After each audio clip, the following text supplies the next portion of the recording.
And talking about superpowers, Ambassador Veena Sikri, do you think that the inclusion of India at the UNSC as a permanent member has perhaps been the longest test of patience for India?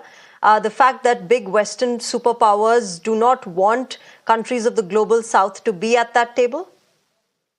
Well, I think we have to also recall that this permanent seat at the UN Security Council was on offer for India many decades ago, but it was turned down by our own leadership at that time, who preferred to see that, oh, let China take it kind of thing. So I think we have to recall that once you miss an opportunity, it's decades before the opportunity comes around again.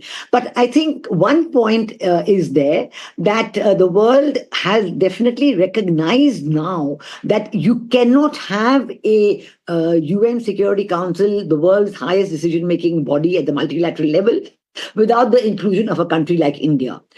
In fact, the reason that the UN Security Council is so ineffective today is because the key players are not there, and you have a completely lopsided representation. The US government, I understand, has put forward a proposal at this very UN summit of the future, where they have called for the expansion of the UN Security Council, and they've asked for the increase in the number of permanent members of the UN Security Council. India is in that list, but this is without giving them the veto power. Now, I think this is going to be negotiated. I do not know what will finally come out in the text that we will soon see at the end of the UN Summit of the Future. But I do see that the UN Security Council reform cannot be left out of the document. If the UN Secretary General and the rest of the leaders want the summit to be declared any kind of success, they have to address this question of the UN Security Council reform. Otherwise, the UN remains completely irrelevant. There is one point also, I think, that that I would like to stress in Prime Minister Modi's speech, that he called for a human-centric approach.